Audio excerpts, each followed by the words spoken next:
नमस्कार दोस्तों, मैं पुष्पिंदर गुर्जर बीपी मंथन से। और आज आए हुए हैं हम पूर्व विधायक ओम प्रकाश उडला के यहाँ पे। इनसे आके बातचीत करते हैं कि जो इन्होंने वादा किया था सचिन पायलट जी से कि मैं अपनी पार्टी के वोट तो दिलाऊंगा ही और बीजेपी के वोटरों को भी अपनी ओर करूंगा। तो आइए इनसे बातचीत करते हैं कि इन्होंने कितने वोट दिलाए हैं और क्या आपने वादा पूरा किया है। उडला जी, क्या कहोगे इस पर आप? मैं आपको निवेदन करना चाहता हूँ। सबसे पहले तो आदरणीय मुरारीलाल मीणा साहब को बधाई देना चाहता हूँ कि उनको 2.5 लाख मतों से जीत मिली है। और मुरारीलाल मीणा साहब एक अच्छी छवि के, स्वच्छ छवि के धनी हैं। उनके दरवाजे आम जनता के लिए हमेशा खुले रहते हैं। इस बात के लिए भी मैं उनको प्रणाम करता हूँ और धन्यवाद देना चाहता हूँ दौसा लोकसभा क्षेत्र के 8 विधानसभा क्षेत्र के सभी मतदाताओं को। खास तौर से महुआ विधानसभा क्षेत्र के मतदाताओं ने 45,000 से जिता करके मुरारीलाल जी को भेजा है।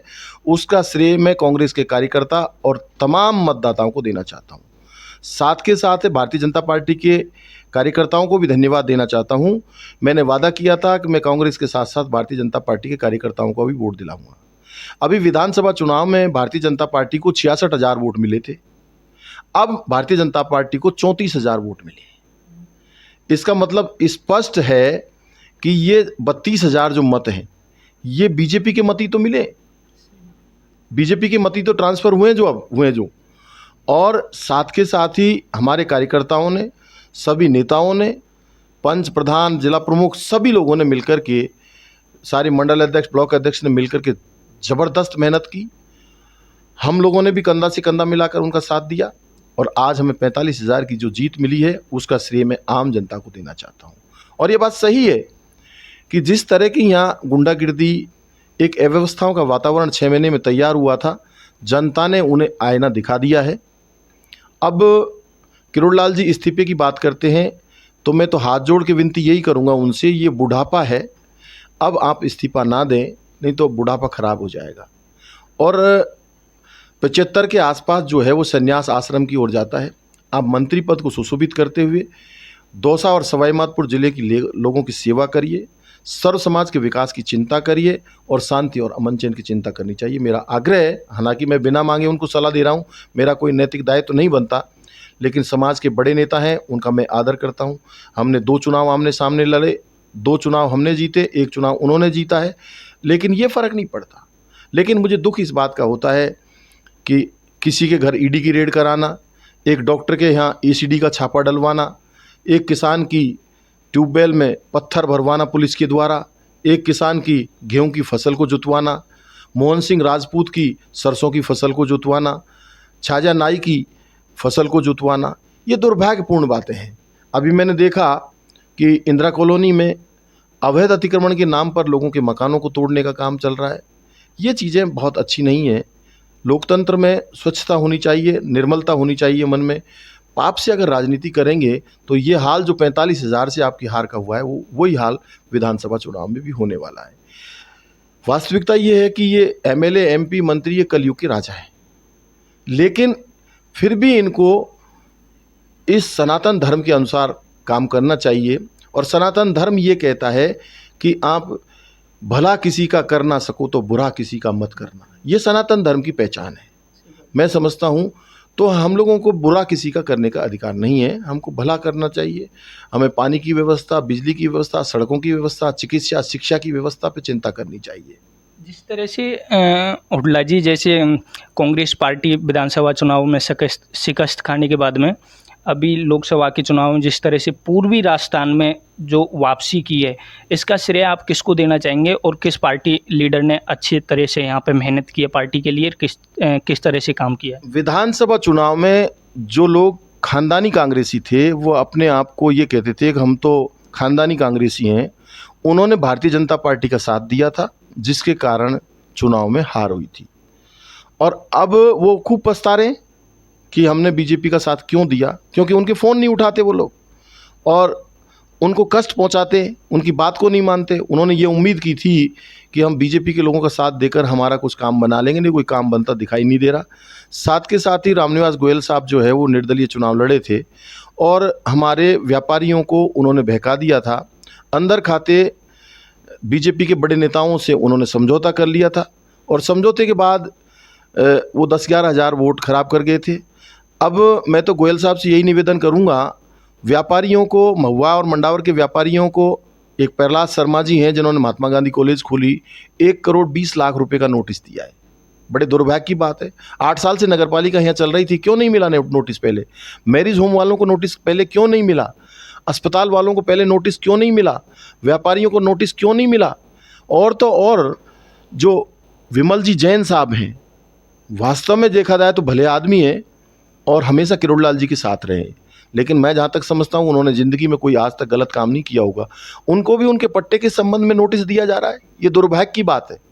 साथ के साथ ही नगरपालिका के द्वारा मात्र 9,000 की रिकवरी के लिए, 8,000 की रिकवरी के लिए सिविल कोर्ट में दावे ठोके जा रहे हैं, हमारे व्यापारियों को परेशान किया जा रहा है, ये दुर्भाग्य की बात है। मैं इसकी निंदा करता हूं और गोयल साहब से ये अपील करता हूं कि आप जाकर के भारतीय जनता पार्टी के विजेता उम्मीदवार से मिलें और इन व्यापारियों के शोषण को बचाएं। अगर आपकी वहाँ नहीं चल रही है तो जनता के सामने आप अपनी बात को कहना चाहिए। और मैं यही आग्रह करूँगा कि हम किसी भी कीमत पर व्यापारियों से यही कहेंगे कि आप चिंता ना करें, आपने पूरा साथ दिया है। अब महुआ और मंडावर नगर पालिका से भी कांग्रेस जीत के गई है। ये एक सही बात पूछो तो ये एक सैंपल है। और ये तो अभी टेलर था लोकसभा चुनाव में, यूँ मान के चलिए आने वाले पंचायत राज चुनाव, नगरपालिका चुनाव और आने वाले 2028 के चुनाव में पिक्चर अभी बाकी है। और मैं समझता हूँ विधायक बनने का मतलब है राजा बन गया। राजा बन गए तो राजा को प्रजा की चिंता करनी चाहिए, दुख दर्द में काम आना चाहिए। और मंत्री बन गया तो और भी बड़ा राजा बन गया। तो मंत्री बनने के बाद में जनता की सेवा की चिंता करनी चाहिए। किसानों की फसलों को उजाड़ना, ट्यूबवेल को उजाड़ना, मकानों को तुड़वाना। अभी एक दिन बावड़ी खेड़ा में एक रामकिशन प्रजापति के मकान को तुड़वा दिया जो कि पट्टाशुदा मकान था। तो मैं समझता हूँ अभी तो आने वाले समय में ये और उत्पात मचाएंगे। और सही बात यह है कि आदमी को जो पद मिला है उसकी गरिमा रखनी चाहिए और दुख दर्द में जनता के काम आना चाहिए। उडलाग जी, जिस तरह से हम पहले देखते थे महुआ को ना साफ़ सुथरा होता था, प्रशासन की पूरी कमान थी, अच्छे से गाइड करते थे आप उनको। अभी देख रहे हैं हम महुआ में गंदगी फैली हुई है। जैसे बाज़ार में आप जाओगे सब्जी मंडी की तरफ तो आपको वहाँ पे बहुत सारा जैसे सड़े हुए फल वगैरह पड़े मिल जाएंगे आपको। तो आपकी महुआ की नगर पालिका बंधुओं से क्या कहना चाहोगे सफाई के संदर्भ में? नगर पालिका के बारे में मेरा आपसे आग्रह है कि पिछले सालों में सफाई का जो टेंडर दिया जाता था वो लगभग 2 करोड़ रुपए का दिया जाता था। यानी 23-24 में 2023-24 में जो टेंडर दिया गया था वो 2 करोड़ के आसपास दिया गया था। 24-25 में वही टेंडर 3.5 करोड़ रुपए का दिया गया है। पहली बात तो यह है कि उस टेंडर के 3 टुकड़े कर दिए। एक समान कार्य के 3 टुकड़े नहीं किए जा सकते, नियम विरुद्ध टेंडर किया है इन्होंने और अपने चहेतों को टेंडर दिया गया है। और ऐसे लोगों को टेंडर दिया है जिन्होंने ना तो कोई कार्य का अनुभव है उनको और ना कार्य करना चाहते।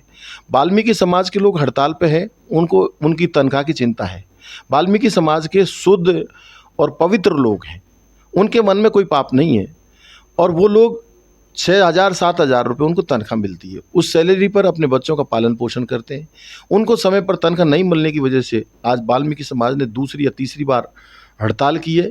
इस हड़ताल की चिंता यहाँ के नेताओं को करनी चाहिए, सरकार को करनी चाहिए। अब वास्तव में जो नगरपालिका क्षेत्र में 2 करोड़ रुपए में जो टेंडर हुआ करता था, 3.5 करोड़ देने के बाद भी आज साफ सफाई नहीं है।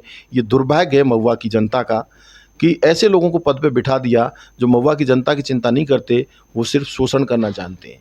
और महुआ नगर पालिका ने जिस तरह का आतंक मचा रखा है लोगों के साथ, जिस तरह का मैंने देखा कि 47 लोगों के खिलाफ उन्होंने नोटिस दिया है छोटे छोटे अमाउंट की रिकवरी के लिए। मैंने 2-4 नाम पढ़े, उसमें रुद्रमहल गार्डन को 14 लाख रुपए का दिया, महात्मा गांधी कॉलेज को 1,20,00,000 रुपए का दिया, गोयल हॉस्पिटल को दिया, वेदांश हॉस्पिटल को दिया, श्रीराम हॉस्पिटल को दिया, मैरिज होम जितने भी हैं उन सब को दिया, कॉलेज वालों को दिया।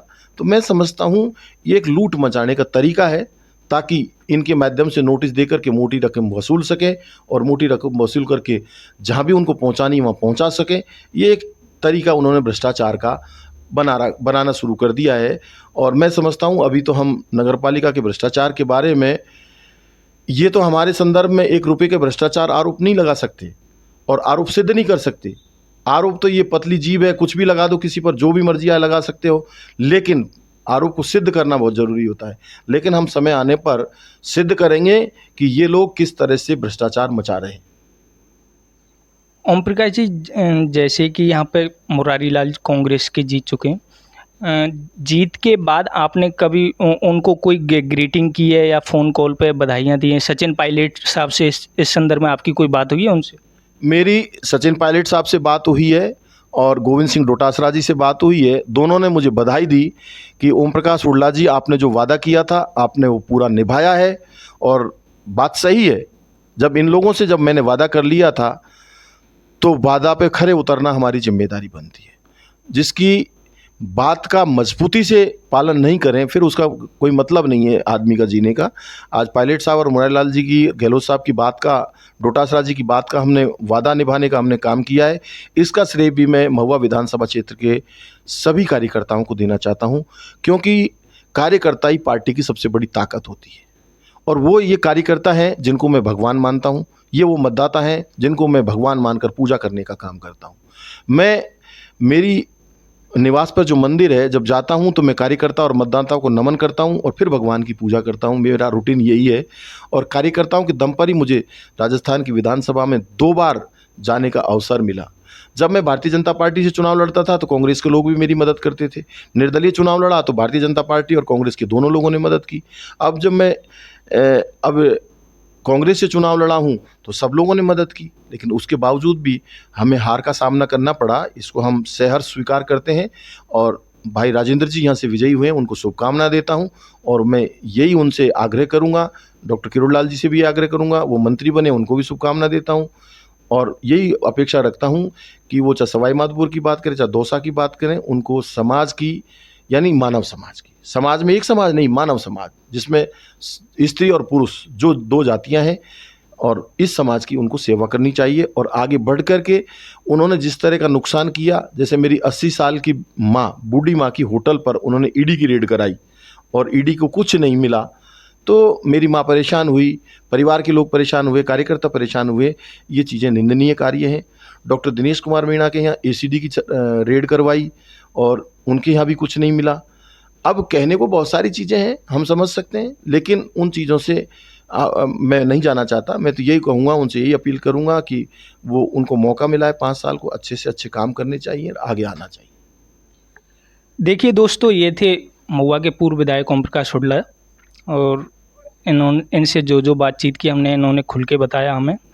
अभी तो इन्होंने लोकसभा चुनाव में अपना विश्वास हासिल कर लिया, जनता का विश्वास हासिल कर लिया, लेकिन आगे देखते रहें, विधानसभा चुनाव में ओम प्रकाश जी कितना विश्वास हासिल कर पाते हैं। देखते रहिए बीपी मंथन, पीके गुजर। धन्यवाद।